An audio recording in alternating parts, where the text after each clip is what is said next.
If you're like me and you mix music in Dolby Atmos or audio post-production for films, then you need yourself a good upmixer. I've been using PENTEO for over a year now, and they've just released version 6, and I want to show you some of the new features.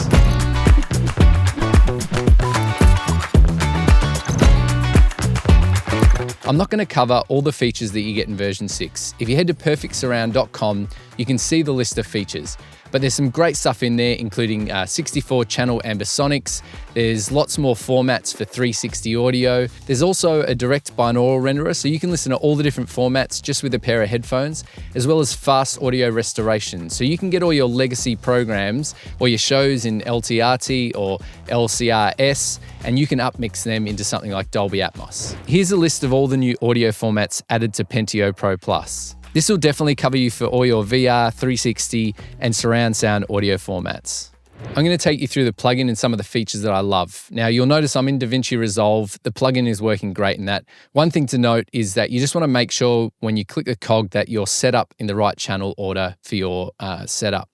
One thing to note as well is in the settings, there's this auto detect mono. You can actually turn that on. So anytime you open the plugin, then this feature here, the auto detect mono, will be enabled.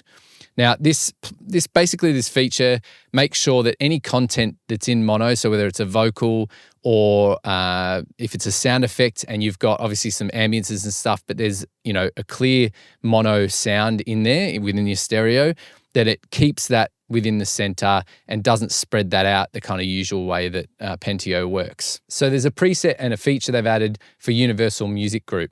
And so if you're mixing music for Universal Music Group, you're not allowed to use the center channel for your vocals. You have to use a phantom center, so using left and right. So basically, it stops anyone from extracting the vocal out of the center channel. So what we've got here is, if you go to the Universal Music Group setting, I've been tinkering with this already. So what it does is it changes this to phantom center. So I'll show you what the default setting is. So if I play this music, you'll see the center channels being used. So some of the dialogue and anything that's in the center is being fed to the center channel. But we can change that to phantom center, and then we lose the center channel. So now you're getting the phantom center that they require for the Universal Music Group.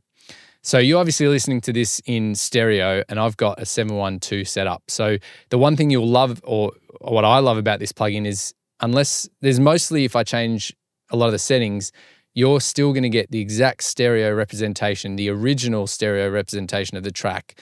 And I'm going to hear different things, but for you, you'll hear it exactly how it was meant to be. So you'll see this 100% perfect. This tells you when you've deviated from the original stereo sound. So I can play, I've gone through this in another video, but you can basically play this and I can add higher uppers. So there's more in the ceiling.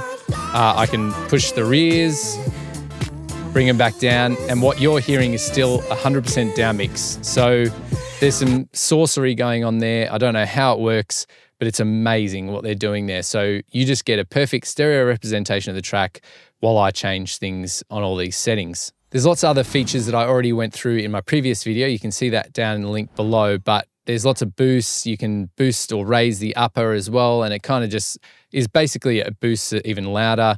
But there's a few things that they've added. So there's a shelf here. So what we can do is if we want to raise or lower the treble, or we can set our parameters here, you can do that by just changing these settings. And so this is for the rear. We can raise up that frequency. So there's a shelf from 3K onwards. But you can see now my down mix isn't perfect. If you, option click, we can turn that back off again. But the option is there if you want to use that, so you can either dull the rears or you can boost them.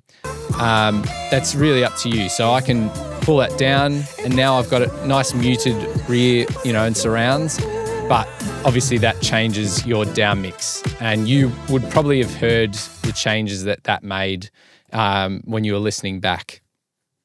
The other thing that it's got here now is diffusers. So if we push these diffusers up, I could go maybe 3 dB or so, 5%. We can push that up. Obviously, it does the same thing where you'll now hear the difference.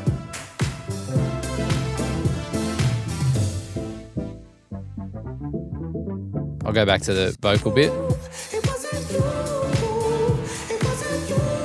What that does for me though is it adds dimension. It almost stretches the room. It's almost putting like a room reverb, but it's separating what's happening and you're getting a bigger sense of the space, and it's really like pulling things away from the speaker and giving it more depth. Be careful using these features because they can obviously affect the stereo down mix. But if you're working in Dolby Atmos music, or even if you're working in a film, you might be able to stretch that dimension out to really like liven up the sound and it not affect the stereo too much. You know, if you're listening to just a stereo down mix, it will still sound pleasant. So I would suggest if you're going to do it, definitely review the stereo version of the down mix and make sure that it sounds okay still, because it could be a great feature to just add extra depth to your sound, whether it's an instrument in your score or even a sound effect, but you just want to make sure that the down mix of it is still okay.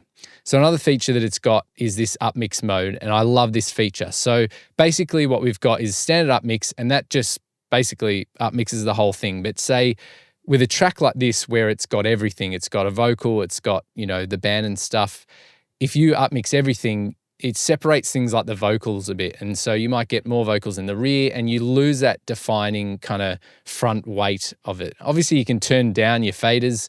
You can set these faders to whatever you want. Lower them so you still get a bit more of that presence at the front. But what this upmixer does is if you put it into stem upmix, you'll see now when I play it, there's no left right at all.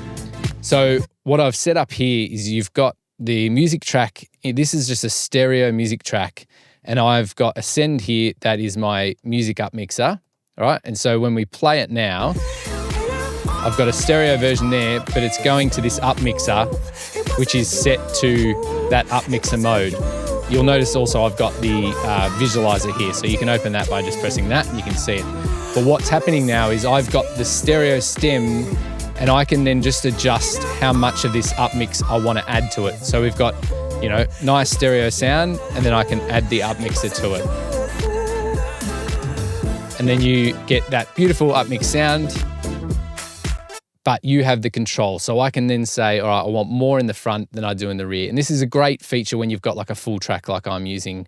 If you're doing that for a film, you want to upmix a stereo track for a film, it's a great way to have control. So the last setting in the upmix mode is this stem pass-through. And basically that keeps the stem in stereo in your left, right, and it keeps it as it originally was intended, and then it's giving the upmix stuff around that. So you're kind of keeping the pure left, right of the stem, and then you're adding the feature. So it's basically like what I did with the auxiliary there, where I sent it and I had control over that. But if you go this original mode here or standard upmix, it upmixes everything the way it does, PENTEO does, but you obviously lose the kind of purity of your stem. So that's a great way to keep the stereo stem in the left, right, but then have the upmixed features on the side, but it's a bit more subtle. You can feel that the sound is a bit more front weighted, and then you can obviously adjust these faders to your liking. Speaking of the faders, they've now added a link feature within the plugin. So if we hold Command on a Mac, or I think it's Alt on Windows,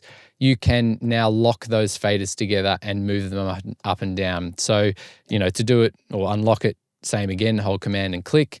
You can obviously just do a couple or all of them. And obviously then, you know, if we want to, we can set everything to 0. And, you know, if you're in, what do we got? We're in stem pass-through mode, and then we can select all these. While we're playing the track, we can just pull these down and really just enjoy mostly the left, right.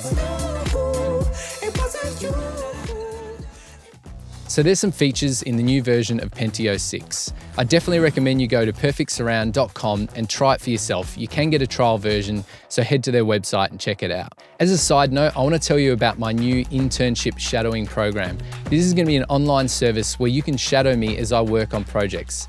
This could be anything from feature films to TV pilots, as well as Dolby Atmos music mixing. Not only are you going to see my process on a lot of my films with this shadowing program, but there's going to be other short courses, there's going to be monthly Q&As, there's going to be a community where you can share with each other, share knowledge and ask each other questions, but also there's going to be perks like free plugin giveaways, discount codes, and my partners have been really generous and said they're going to contribute a lot to this program. I recommend you go to noisypost.com.au and sign up for my newsletter. I'll be making some announcements soon. Thanks so much for getting this far. I really appreciate you watching my videos and I hope it's been helpful. If you've got any questions about PENTEO, please write them in the comments below or reach out to me at noisypost.com.au and I'll see you on the next one.